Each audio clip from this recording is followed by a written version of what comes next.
Le 25 novembre est célébrée dans le monde entier la Journée internationale pour l'élimination de la violence à l'égard des femmes et des filles. C'est également à cette date que démarre chaque année la campagne des 16 jours d'activisme contre la violence basée sur le genre qui s'achève le 10 décembre, journée des droits humains.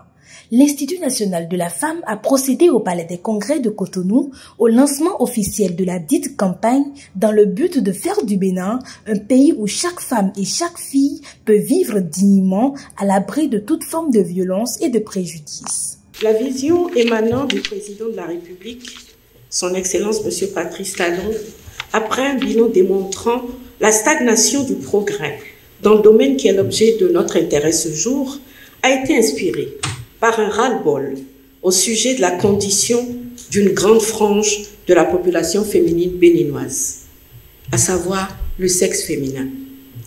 Un ras-le-bol décliné en ras-le-viol, ras le harcèlement sexuel, ras les mariages précoces, ras les discriminations, des plus subtiles aux plus flagrantes, faites aux femmes et aux filles, ras les violences physiques, psychologiques, économiques et autres commises sur elles à raison de leur sexe. Ras l'invisibilité des femmes là où on prend les décisions qui engagent les familles, les communautés, la nation. Ras la tolérance observée, jadis dans certains milieux étatiques, à l'endroit de cet état de choses. Et finalement, ras l'impunité subséquente dans une ambiance de règne du patriarcat qui fait le nid de l'insécurité grandissante de la vie quotidienne de milliers de filles, de jeunes filles et de femmes. Cette vision, traduite en une mission claire, en ligne d'orientation précise et en mesures subséquentes cohérentes, a engendré la création et l'installation de l'Institut national de la femme aux côtés du ministère des Affaires sociales et de la microfinance ainsi que d'autres ministères sectoriels, institutions et structures. Ceci dans un environnement comptant des universitaires, des partenaires techniques et financiers et des organisations de la société civile, tous mobilisés et volontaires pour accompagner cette mission. Nous sommes tous des acteurs clés du changement recherché pour l'avènement d'un Bénin où femmes et hommes, filles et garçons jouissent du même traitement, accèdent aux mêmes droits et se voient offrir les mêmes opportunités. Tout au long de cette année, à diverses occasions et tout à l'heure encore, les statistiques les plus récentes révélées par les uns et les autres nous ont donné l'occasion de constater que nous progressons vers le but fixé. J'aimerais bien parler des hommes. S'il est vrai que le bien-être de la femme n'a pas à dépendre du bon vouloir de l'homme, nous devrions, de façon cohérente et stratégique, convenir que pour réussir la riposte et opérer la reconstruction, les hommes ont un rôle à jouer.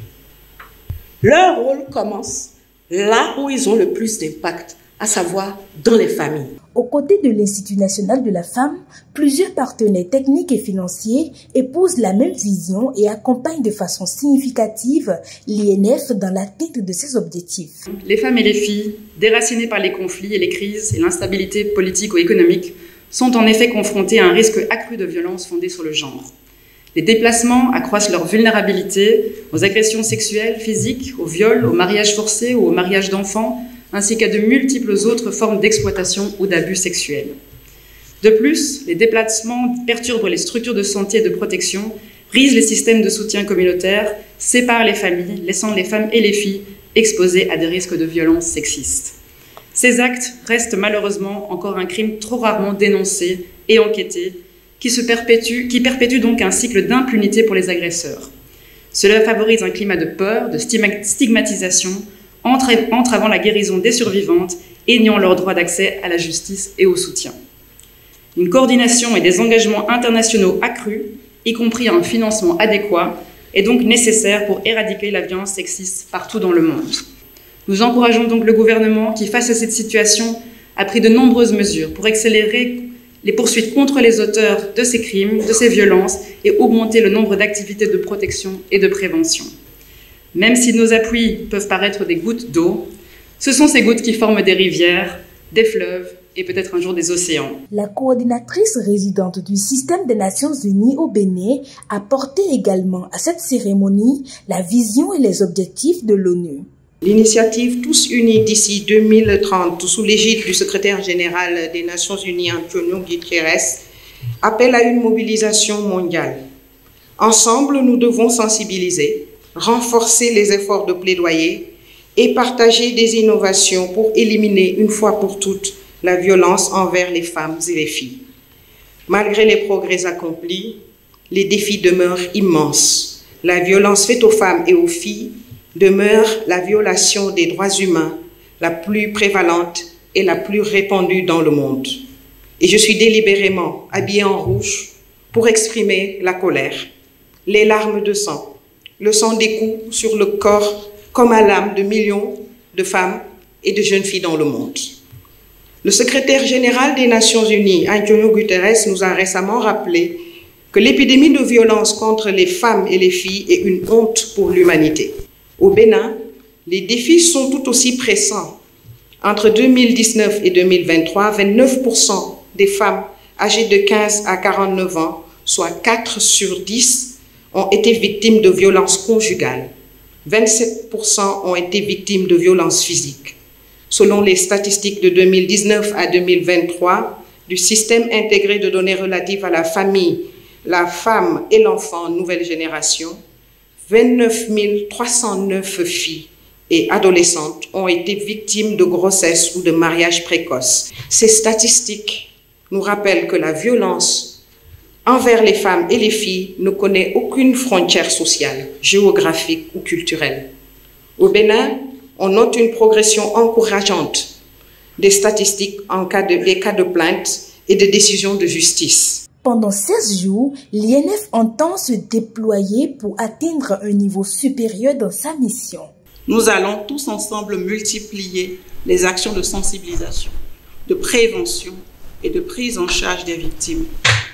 Nous allons tendre la main à toutes celles et ceux qui souffrent en silence, leur offrant un soutien inconditionnel et les encourageant à briser le mur de l'omerta. Je veux adresser mes très sincères remerciements au président de la République et à tout son gouvernement, dont les efforts constants en faveur de l'épanouissement de la femme béninoise se sont une fois encore traduits en actes avec la dotation de l'Institut national de la femme d'un siège flambant neuf, si désormais avenue Jean-Paul II, Carrefour Sonnet. Un siège qui va contribuer significativement à améliorer les capacités opérationnelles de l'Institut et à une prise en charge encore plus efficiente des femmes et des filles vulnérables que nous accueillerons. À travers le thème « Riposter se reconstruire après les violences », cette campagne va contribuer à l'intensification des actions en faveur du changement de comportement et des normes sociales afin de promouvoir l'égalité et le respect des droits des femmes et des filles. Pour refléter au mieux notre engagement envers les communautés au Bénin, en Afrique et dans le monde, votre plateforme média Reporter Bénémonde embrasse une plus large vision et devient Reporter Média Monde. Nous sommes le trait d'union entre les communautés et les gouvernants. Suivez-nous via notre site www.reportermediamonde.com et en vous abonnant à nos différentes pages sur les réseaux sociaux. Reporter Média Monde. Nous faisons de votre information l'actualité du moment.